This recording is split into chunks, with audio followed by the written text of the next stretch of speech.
Bonjour ou bonsoir les ladies, fonction du moment où vous allez regarder cette vidéo. Je voudrais vraiment déjà dire merci à Marie-Christine, la promotrice de Ladies After Work, avec son amie, de pouvoir me donner l'opportunité de m'exprimer devant vous sur le sujet de comment se reconstruire après la crise de Covid-19. Donc, je suis Laure Nathalie Djoumessi, épouse Wanja. Je suis ingénieure télécom de formation, entrepreneur, CEO de Nat Mining, une entreprise qui fait dans les pierres précieuses. Je suis également directeur de la coopération et du partenariat de l'agence de promotion des PME. Et donc, cette crise de Covid-19 que nous sommes en train de traverser a créé des chamboulements et des dysfonctionnements aussi bien dans nos entreprises que dans nos vies familiales, dans nos déplacements, avec toutes ces nouveautés de frontières fermées, de contraintes, de décès subis. Donc, franchement, c'est une crise comme notre génération n'en a pas connue. Mais d'autres générations en ont connu la Première Guerre mondiale, la Deuxième Guerre mondiale, les crises, la peste. D'autres pandémies ont fait des ravages dans d'autres années. Et donc, le but ici, en fait, c'est de pouvoir échanger. J'aurais aimé être avec vous en présentiel, mais malheureusement, je n'ai pas pu. Et donc, je vous fais cette vidéo. Si vous avez des questions à poser par la suite, n'hésitez pas. Donc, je pense que Marie-Christine trouvera un moment pour qu'on puisse avoir un échange interactif. Et je promets d'être avec vous très bientôt lors d'une prochaine édition de Ladies After Work. Alors, comment est-ce qu'on fait pour se reconstruire? Premièrement, moi, je vais juste parler de mon expérience personnelle. Je suis chrétienne et quand j'ai un problème, je me tourne vers Dieu en me disant qu'il peut m'aider à faire face à la situation. Mais comment m'aider à faire face à la situation? Bien sûr, en priant et en lui demandant d'avoir la paix, d'avoir la sérénité et la capacité de traverser certaines circonstances. Quand on a une activité génératrice de revenus et que subitement les activités sont à l'arrêt, on est obligé de fermer, on est obligé de trouver d'autres solutions. Notamment, bien sûr, plusieurs personnes se sont lancées dans le e-commerce, mais au niveau même de l'approvisionnement, de l'acheminement des marchandises, c'est pas complètement évident. La première des choses, c'est d'accepter cette situation et de laisser la panique, de l'accepter et de demander vraiment la paix. Parce que quand on est calme, on est capable de réfléchir et prendre des bonnes décisions pour l'entreprise. Donc, une fois l'acceptation, c'est-à-dire une fois qu'on a compris que c'est quelque chose sur laquelle on n'a pas la main, on ne sait pas à quel moment ça va finir. Au départ, l'année dernière, on pensait qu'en 2021, à ce moment, peut-être que ce serait terminé. Mais on est en mars 2021, c'est pas encore terminé. Il y a des solutions, vaccins et autres, mais les frontières sont toujours fermées, les restrictions demeurent. Donc, la première des choses, c'est se réadapter. Et pour se réadapter, il y a toujours des choix difficiles à faire. C'est-à-dire que la fermeture d'une antenne, d'une entreprise ou alors la réduction des effectifs entraîne toujours des déchirements. Mais la personne qui fait face à cette crise doit penser au mieux et se dire que de toute façon, c'est une situation qui n'est pas définitive. C'est une situation qui va passer. Il faut l'avoir en tête et se dire, ça ne va pas continuer tout le temps. J'ai subi une situation pareille lors de la crise des États-Unis en 2009 où il y avait tous ces subprimes et puis cette crise des États-Unis est arrivée également en Europe. En Europe, j'avais une activité de service à la personne et voilà, j'avais beaucoup de clients qui étaient en Île-de-France, Paris, la Défense et autres. Et du jour au lendemain, j'ai eu un chiffre d'affaires qui s'est vu réduire par 3. Parce que dans le placement de services de personnes, je plaçais principalement des nounous, des femmes de ménage, des professeurs à domicile pour de soutien scolaire en Île-de-France et même en France. Et du coup, à ce moment-là, les clients, quand ils ont perdu leur travail, systématiquement, ils impactent le business. Je me suis rendu compte que les clients résiliaient les contrats et qu'est-ce qu'il fallait que je fasse? Je me retrouvais avec des intervenantes qui n'avaient pas de mission, il fallait payer les salaires, donc j'ai été obligée de licencier, donc je ne pouvais pas faire autrement. Je savais, d'après les statistiques, que cette crise-là et cette crise qui s'était répercutée dans les services à la personne pouvait prendre 3 ans ou 5 ans. Et donc, il fallait se réadapter. Il fallait se réadapter. Donc, soit j'avais des investisseurs qui pouvaient renflouer les caisses en permettant à l'entreprise de continuer pour laisser passer les 3 ans, soit je trouvais une autre activité. Donc, c'est ce que j'ai eu à faire.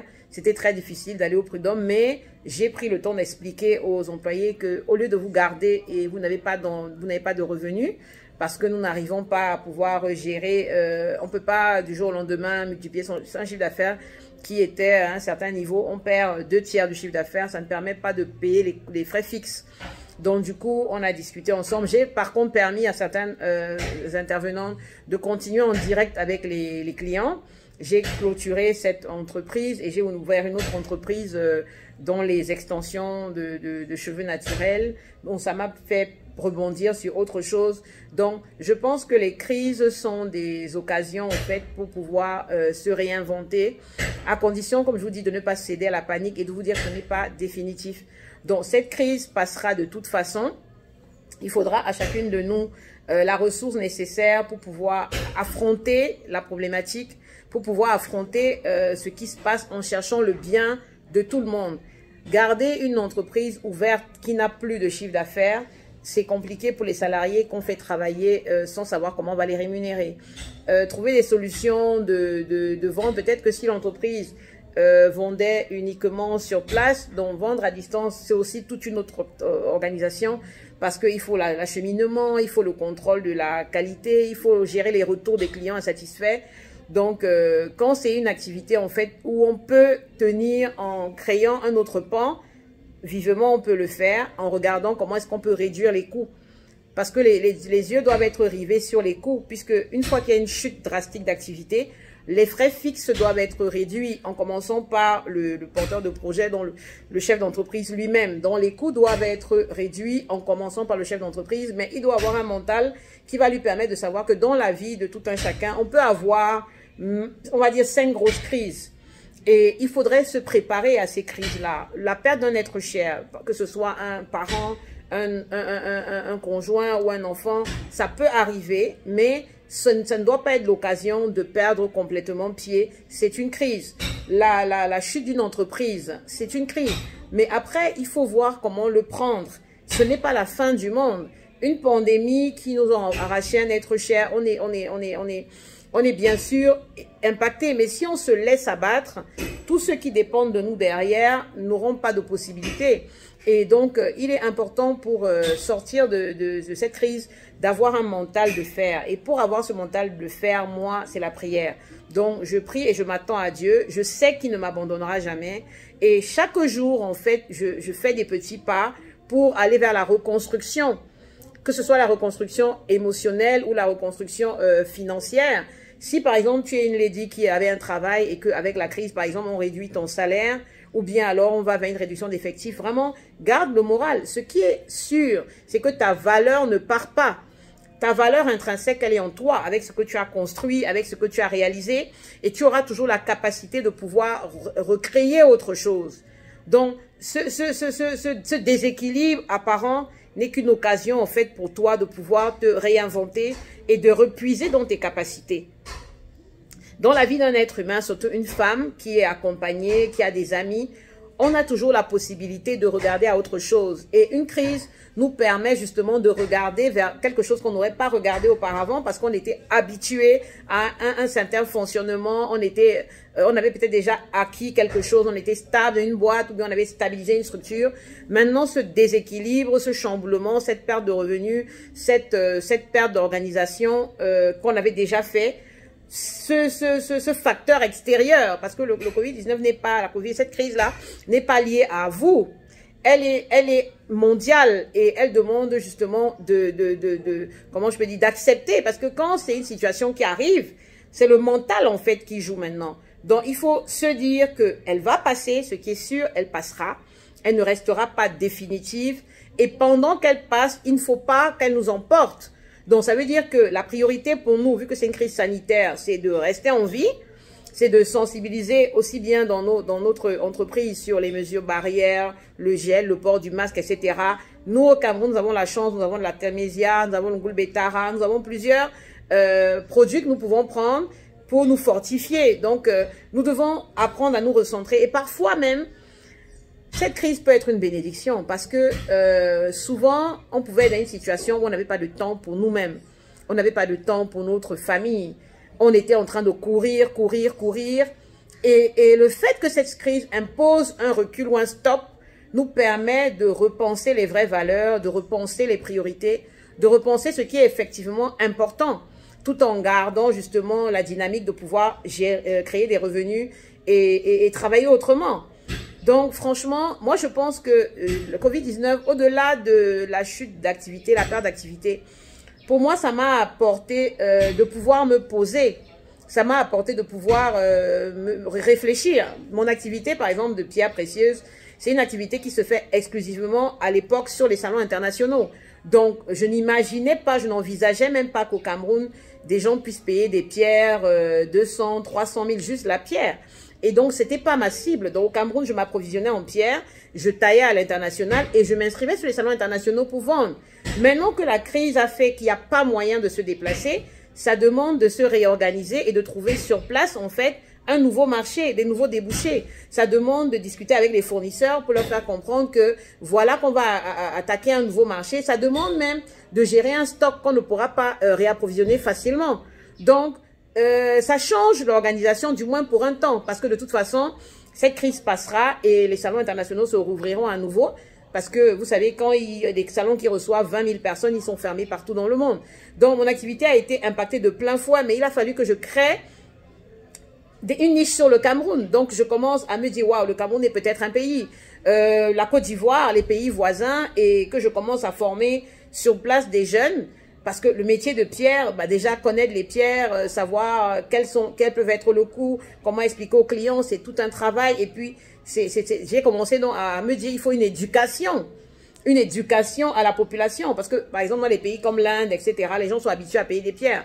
Les gens font des cadeaux, des pierres de valeur. Mais au Cameroun, même quand une dame veut faire un cadeau, ou bien monsieur fait un cadeau, ils voyagent, ils vont à Messis, ils vont à Place Vendôme pour acheter justement des pierres. Or, ça m'a forcé à analyser le business au niveau du Cameroun. Et avec le temps, je me rends compte, je commence à avoir une clientèle, même internationale, qui est ici. Ce que je ne savais pas avant. Donc, ça veut dire que la crise ouvre de nouvelles perspectives, à condition justement, comme je vous dis, d'accepter et d'avoir le mental qui est, ça va passer, mais ça ne doit pas nous emporter.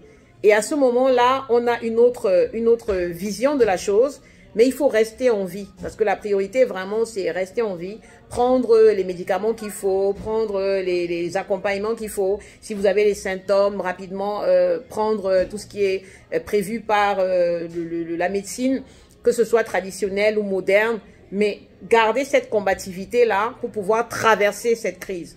Et souvent, pendant les crises, les gens surfent. Hein. Il y a des gens qui ont ouvert des activités de masques, ouvert des activités de gel, ouvert des activités de portique. Donc, chacun se réinvente. En fait, il faudrait, pendant cette crise-là, ouvrir les yeux. Si vraiment ton activité est obligée de fermer et que tu n'as pas d'autre activité génératrice de revenus, c'est le moment pour toi de t'asseoir et de regarder qu'est-ce que je peux faire d'autre. Parce que la valeur que tu as, elle est en toi. La valeur, c'est toi. C'est pas ce que tu as réalisé. La valeur, c'est toi. Et tu es capable de te refaire à chaque fois, de te réinventer, parce que tu as acquis un relationnel, tu as acquis des compétences, tu as acquis un certain nombre de choses qui te permettent de pouvoir rebondir. Donc, la perception qu'on doit avoir de la crise, c'est que ça peut également être une opportunité de rebondir vers autre chose. Ça peut être une opportunité de réorganiser et ça peut être aussi une opportunité de valoriser les relations qu'on a avec ses enfants, avec sa famille. Donc vraiment, les ladies, je voudrais vous dire, ne soyez pas abattus, peu importe ce que ça a fait. Bien sûr, nous avons perdu plusieurs êtres chers au travers de cette crise. Ça, nous n'y pouvons rien. Nous prions juste le Seigneur de nous accorder la consolation. Mais au-delà de ces pertes qui sont des pertes en vie humaine, qui sont irremplaçables, pour ce qui est de l'activité, pour ce qui est de la créativité, pour ce qui est de l'action, je nous encourage vraiment à saisir, à changer de manière de voir cette crise et de la voir comme une opportunité pour se réinventer, se réadapter et aller vers de nouveaux horizons. Je vous souhaite une très très bonne... un très très bon after work. Je suppose que vous avez déjà eu à faire le réseautage de B2B et autres. Et vraiment, je reste disponible pour toutes les questions. Si vous en avez, n'hésitez pas. Je pense que les organisatrices trouveront un moyen pour pouvoir me transmettre vos questions et je me ferai un plaisir d'y répondre. On est ensemble. Vraiment que Dieu vous bénisse toutes. Je vous aime. Gros bisous.